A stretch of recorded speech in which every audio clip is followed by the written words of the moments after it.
Okay, welcome back. Another edition of Economics Flip. I don't have time to flip the thing. All right, so let's start off. We have a typical aggregate demand curve, which we talked about. Downward sloping. Why? Wealth, interest, and foreign net export effect. All three effects cause this curve to be downward sloping.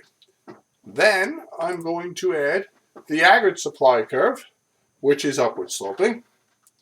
Once we've done that, then we will find equilibrium, right where they intersect. Output of 510. This is the current output in the economy. This is where the real GDP is. This is what we're producing at a price level of 100. Okay? This is the current price level in the economy. This is a short run graph because there's no long run aggregate supply curve. Right. Now, there's your graph. That's where we're at. Now we'll add the long run aggregate supply curve, and we're going to put it in at 514. So we should be producing $514 billion of real GDP.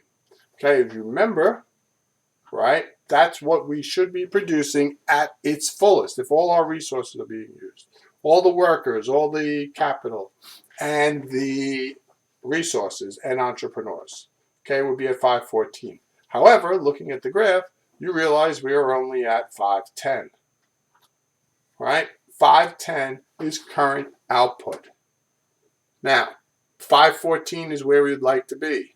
A very smart young lady in one of my classes said, couldn't we see long run aggregate supply as the same thing as PPC curve? Yes, the AP will actually ask you that sometimes on a question. The PPC curve and the long run aggregate supply curve are two different models showing the same thing. So 510 would mean we are inside the PPC curve. We're trying to get to the PPC curve. All right, now let's look at this for a second again. The gap between this area here is the difference. This is a recessionary gap. Anytime current output is less than the potential output, we are in a recession. Okay, so there's your recessionary gap. Now let's look at, again, 510 current output, but this time long run aggregate supply is at 508.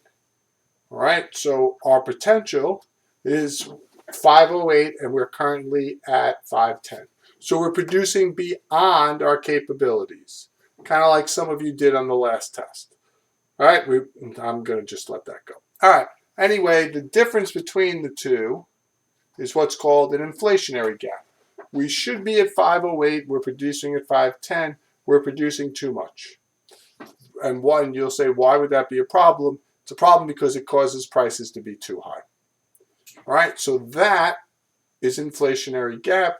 We have the recessionary gap. Those are two scenarios. Now let's talk about graphing. So the first thing we do is we do an X and Y axis. We write real GDP. Don't write output. Don't write GDP. Write real GDP. Up here is price level. If you write price, wrong. Okay? Price level. Then aggregate demand, downward sloping. Aggregate supply, upward sloping. Label them. Aggregate supply, aggregate demand. Then we do a dotted line. At equilibrium, we put PL and Q. That is our current output. Then we throw in the long run aggregate supply curve, depending on what the situation calls for. In this case, I'm doing a recessionary gap. And we label long run aggregate supply as YF. Y stands for income, F stands for full employment. This is full employment income or full employment output. Where we should be, but we're not. So we are in a recessionary gap. Now the other scenario, same thing, same labeling, nothing's changing here. Get our output, get our price level, but now we're going to put the long run aggregate supply to the left of equilibrium, which means we're overproducing. YF again, that is what's called an inflationary gap. I see anything less than what I'm looking at right now on this graph, and you will not get credit for graphs in this class. All right, then we have one more scenario. All right, this is the Goldilocks scenario. Everything's the same, right? But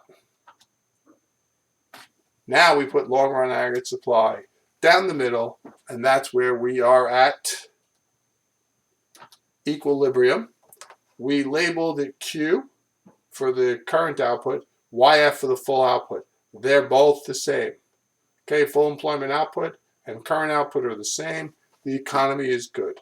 Now we want to try to maintain that, and if we can. All right, those are your graphs. That's all I got. All right, ladies, gentlemen, take care.